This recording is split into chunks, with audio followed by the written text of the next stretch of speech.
The Arcosian ships appeared suddenly in Earth's orbit, their hulls scorched and damaged. 3 vessels remained from what had once been a proud diplomatic fleet of 12. Emergency broadcasts flooded Earth's communication channels as the ships limped toward the orbital docking station. Commander Ju Kim stood rigid in the command center, watching the battered ships approach. Her dark eyes narrowed as damage reports scrolled across her screen. These weren't battle cruisers. They were civilian ships, scientific vessels retrofitted to flee. "Open a channel," she ordered, her voice steady despite the dread building in her chest. The main screen flickered to life. Ambassador Kalar's face appeared, his normally iridescent blue skin now pale and ashen.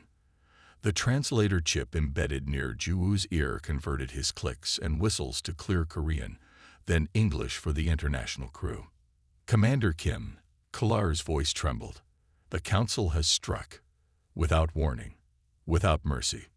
Juwoo's hands tightened into fists. "How bad?" "Billions dead.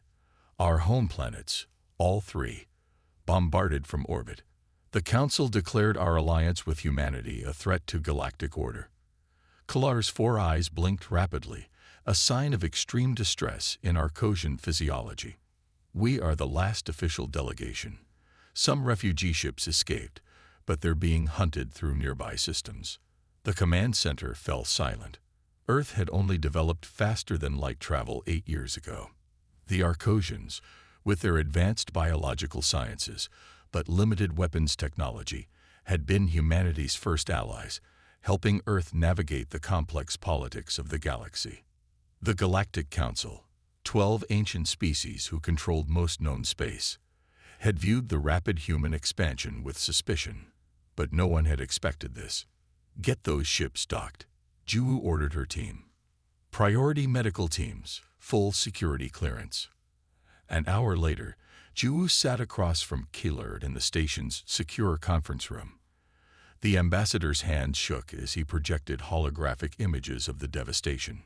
Crater-riddled planets that had once housed billions. Council warships firing on clearly marked medical vessels. "The Council believed you would not respond," Kalar said.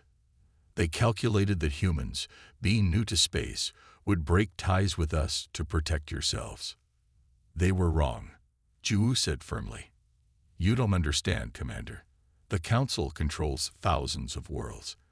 Their technology exceeds ours by centuries. They have maintained power for millennia through displays of overwhelming force." Juwoo stood and walked to the viewport. Earth hung below them, blue and peaceful. For now. How many Arcosians survived? Perhaps 40 million, spread across colony outposts and escape ships. From a population of 11 billion. Kalar's voice broke. "We trusted the Council's laws. We never built significant defenses." Juwoo turned back to face him. "But we did."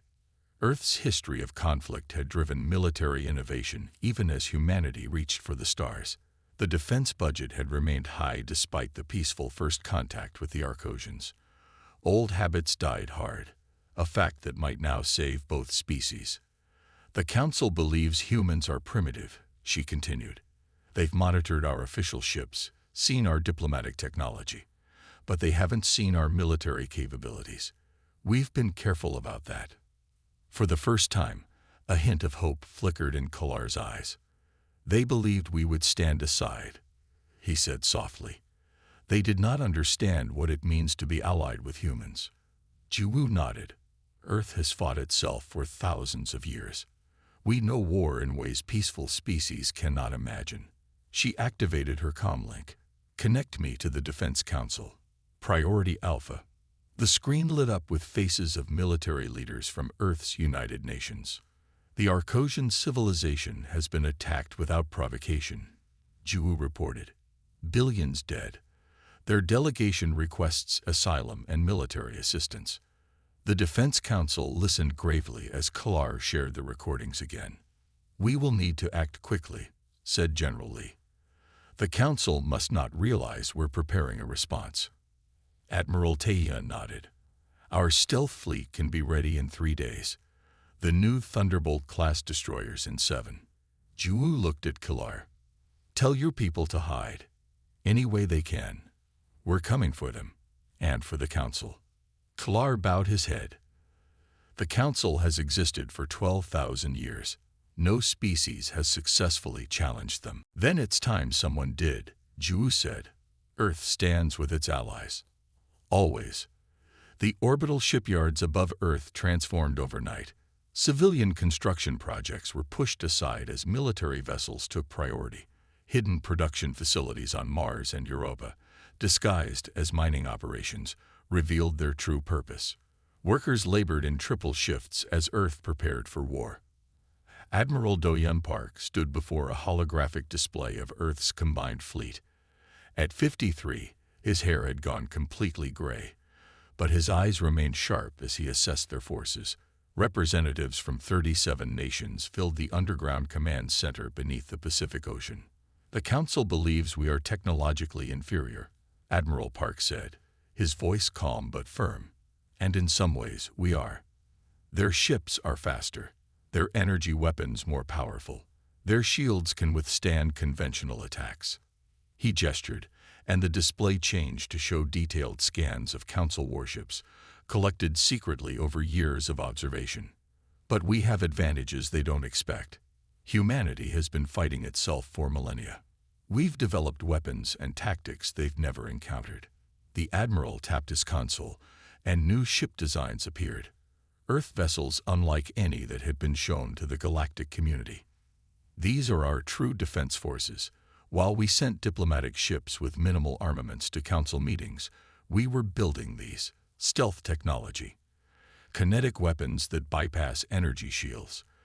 Electromagnetic pulse systems designed to disable their targeting computers." Commander Ju Kim studied the designs with growing hope. "How soon can they be ready?" "The first strike fleet will launch in 6 days," Park answered. "The full armada within 2 weeks." Across the room, a team of Earth scientists worked alongside surviving Arcosian engineers. The blue-skinned aliens moved with purpose despite their grief, their four-fingered hands manipulating biological components that pulsed with internal light. Dr. Min-Hyuk Yoon, Earth's leading biotechnologist, approached Admiral Park with an Arcosian scientist named Trell.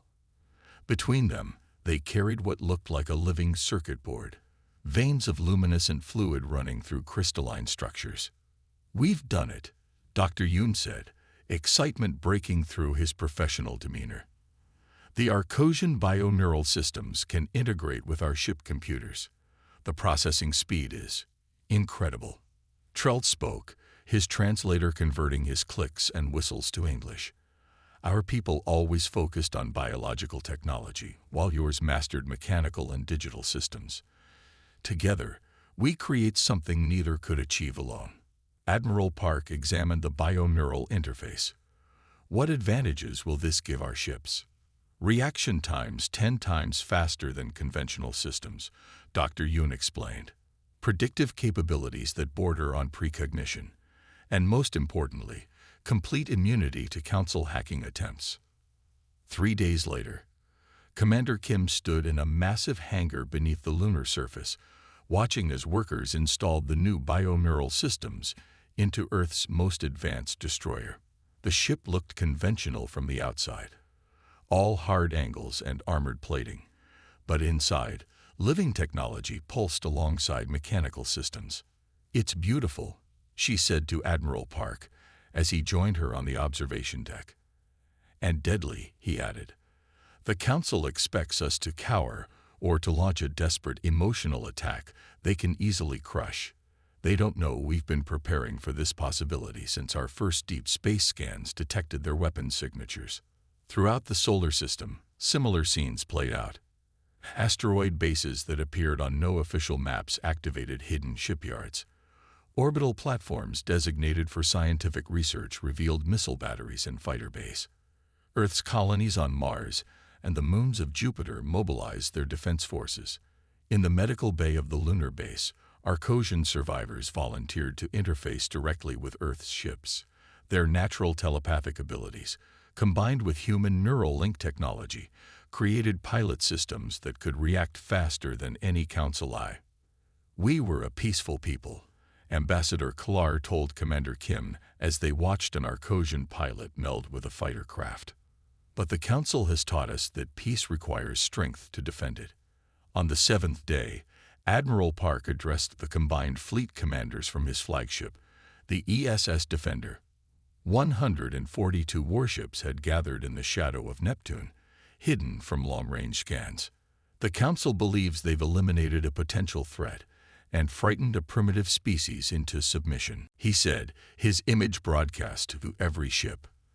"They're wrong on both counts. We are not primitive, and we are not frightened. We've studied their tactics for years. The Council relies on overwhelming technological superiority and fear." He looked at the determined faces on his screen. "But they've never faced humanity before. They don't know what we can do when our allies are threatened. They're about to learn." The Earth fleet emerged from hyperspace in perfect formation. 47 warships appeared simultaneously above Centauri Prime, the administrative heart of the Galactic Council. The surprise was complete. No defense ships moved to intercept them. No weapons platforms activated. The Council homeworld hung below, its gleaming cities and orbital structures completely unprepared for attack. Captain Sun Wuchoi of the destroyer ESS Thunderbolt checked his tactical display. "All ships report successful jump. No defensive response detected. They didn't expect us at all." On the bridge of the flagship ESS Defender, Admiral Do-Yun Park nodded grimly. "The Council has grown complacent after thousands of years without serious challenge. Begin Phase 1. Smaller ships broke from the main formation, targeting orbital defense platforms with surgical precision. The platforms, designed to repel attacks from known Council enemies, had no countermeasures for Earth's stealth technology. One by one, they went dark. "Military Command Center located," reported the sensor officer, her hands moving across the bio-neural interface. The living technology pulsed beneath her fingers, Arcosian biological systems merging with human digital displays. "Target locked," confirmed the weapons officer. "Kinetic bombardment ready." Admiral Park studied the target data. The structure was isolated from civilian areas, built into the side of a mountain. Fire. From the Defender's main launcher, a tungsten rod 2 meters long accelerated to near relativistic speed. It struck the mountain facility with the force of a tactical nuclear weapon, but without radiation. The command center vanished in a cloud of pulverized rock. Similar strikes hit across the planet's surface. Shipyards, military bases, weapons research facilities. The Earth fleet moved with ruthless efficiency, but each target was carefully chosen to minimize civilian casualties. In the Council's Grand Assembly Chamber, representatives from the 12 ruling species gathered in panic. Emergency alarms wailed as reports of destruction poured in. The Centauri Counselor, a tall, crystalline being, addressed his colleagues with growing horror. Their technology should not be possible. These humans were pre-FTL less than a decade ago. The Palexian Counselor, whose species had led the attack on the Arcosians, hissed through gill-like slits. "They're using weapons we've never encountered. Our shields are useless against physical projectiles moving at those speeds." Above them, the Earth fleet continued its precise destruction. Fighters launched from carrier ships, targeting communication arrays and defense grids. Arcosian pilots, their minds directly linked to their craft through the bio-neural interfaces, moved with impossible speed and precision, driven by memories of their destroyed homeworlds. Admiral Park opened a communication channel that overrode all Centauri frequencies. His face appeared on screens across the planet as he spoke, his words translated into all Council languages. "This is Admiral Do-Yun Park of the United Earth Defense Force. We are not here to commit genocide, as you did against our Arcosian allies. We target only military assets and those responsible for the unprovoked massacre of billions of innocent lives." In the Council chamber, silence fell as the Admiral's face appeared on their central display. "The people of Earth extend this warning. Surrender those who ordered the Arcosian genocide. Withdraw your forces from Arcosian space, and prepare for reparations discussions. The Zentari counselor found his voice. You dare dictate terms to the Galactic Council. We have ruled the stars for millennia before your species learned to make fire. Admiral Park's expression remained calm. Yet here we are, disabling your defenses while you watched helplessly. This is humanity's response to genocide. We target those responsible, not innocents. You have one planetary rotation to comply, or we will extend our operations to all Council military assets throughout this system. The communication ended. In the Council chamber, the 12 representatives looked at each other with uncertainty for the first time in thousands of years. On the Defender's Bridge, Commander Ju Kim approached Admiral Park. They won't surrender easily. Their pride won't allow it. I know, Park replied, but we needed to give them the chance. The Admiral turned to his communications officer. Signal the Second Fleet. Tell them to proceed to Phase 2 targets. Throughout the Zentari system, 40 more Earth ships appeared near military outposts on moons and space stations. The precision strikes continued, each targeting only military capabilities while avoiding civilian casualties. 6 hours later, the Council's primary defense fleet finally mobilized, rushing back from patrol duties in distant systems. 8 massive dreadnoughts, each capable of destroying a small moon, moved to engage the human ships. Enemy fleet approaching, reported Captain Choi from the Thunderbolt. Their energy signatures suggest full weapons charge. Admiral Park nodded. All ships, implement Arcosian shield modifications. Prepare for close engagement. As the Council dreadnoughts approached, confident in their superior size and firepower, the Earth fleet did not retreat. Instead, they moved toward the massive ships in an attack pattern no Council tactician had ever encountered. The battle for Zentari Prime had begun, and across the galaxy, other species watched in stunned silence as humans delivered the first real challenge to Council dominance in thousands of years. The Council's Grand Armada emerged from hyperspace near Earth's colony in the Proxima Centauri system. 170 massive warships, each larger than anything humans had built, arranged themselves in the traditional Council battle formation, a sphere of overwhelming firepower designed to crush resistance through sheer force. Captain Minji Kang sat in the command chair of the ESS Swift Vengeance, a medium cruiser that seemed tiny compared to the Council dreadnoughts. Her ship was one of just 35 vessels defending the colony. On paper, the battle was already lost. They've arrived exactly where we predicted, she said, her voice steady despite the odds. All ships maintain position. Let them come to us. The neural link at the base of her skull pulsed warmly as the Arcosian biointerface connected her directly to her ship's systems. Through it, she could feel every aspect of the Swift Vengeance, as if it were an extension of her body. Council ships moved forward in perfect unison, their formation unchanged for thousands of years of successful warfare. Their commander's voice boomed across all communication channels. Human forces, this is High Marshal Zeth of the Galactic Council Armada. Your attacks on Zentari Prime were acts of war against the established order. Surrender now, or face complete destruction.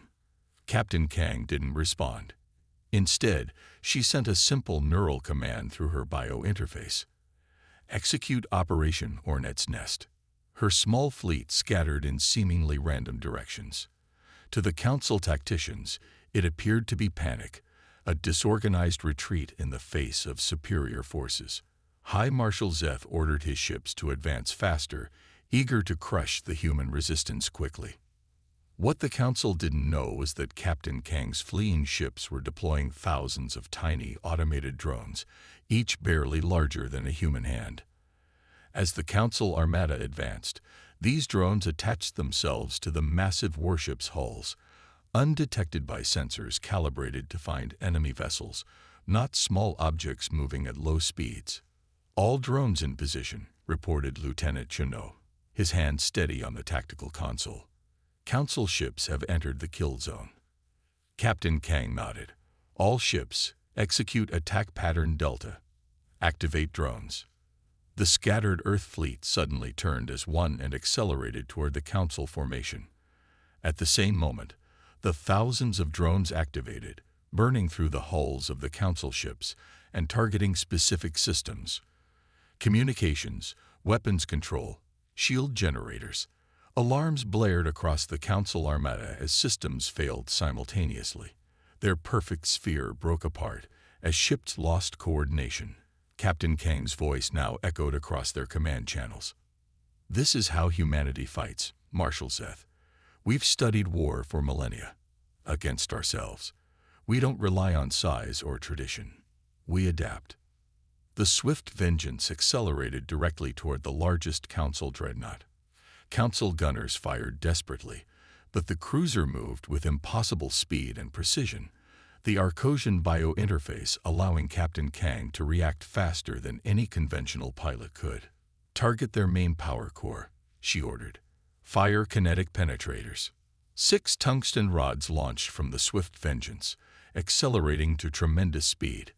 They struck the dreadnought precisely where its shields had been weakened by the drones. The massive ship shuddered as the projectiles tore through its critical systems. Across the battlefield, Earth ships executed similar attacks, targeting vulnerabilities with surgical precision. 3 Council dreadnoughts exploded in rapid succession as their power cores failed catastrophically. On board the Council command ship, High Marshal Zeth stared at his tactical display in disbelief. How are they doing this? Their coordination is impossible. His second-in-command pointed to a scan of a captured human fighter. "Sir, they're using biological technology. Arcosian neural interfaces integrated with their systems. Their reaction time exceeds our best AI predictors." "Fall back," Zeth ordered, his confidence shattered. "Regroup at the secondary position." But Captain Kang had anticipated this move. As the Council ships attempted to retreat, they found a field of magnetically charged mines had been deployed behind them, disrupting their hyperspace calculations. "No escape, Marshal," Captain Kang transmitted. "Not until you understand what you've done. You massacred our allies thinking there would be no consequences. You were wrong." The battle raged for 6 more hours, but the outcome was decided in the first 30 minutes. When it ended, 27 Council warships had been destroyed, including 3 of their prize dreadnoughts. The rest retreated in disarray, abandoning damaged ships and escape pods. Not a single Earth capital ship was lost. News of the Battle of Proxima Centauri spread rapidly across the galaxy. Species that had bowed to Council authority for generations watched recordings of the fight in stunned silence. The myth of Council invincibility had been shattered. In her quarters after the battle, Captain Kang disconnected her neural interface and closed her eyes. The victory had been decisive, but she took no joy in it. Through her mind ran images shared by her Arcosian co-pilot, memories of devastated homeworlds that could never be restored. "This isn't about vengeance," she whispered to herself.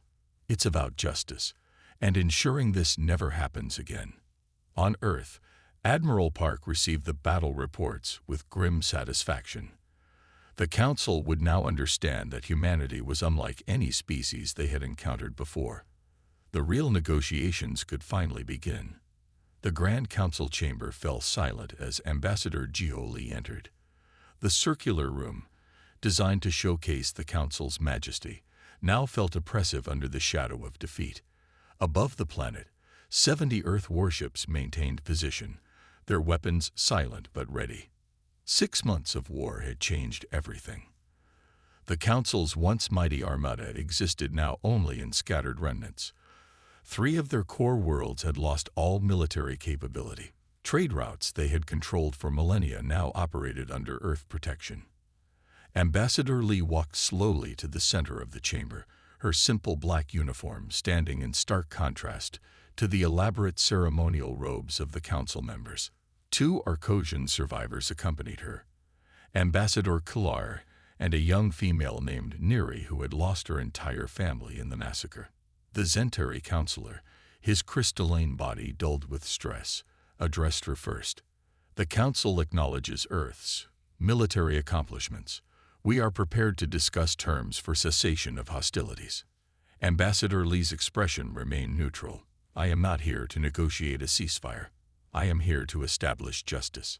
She activated a small projector that displayed images of the Arcosian worlds before and after the Council attack.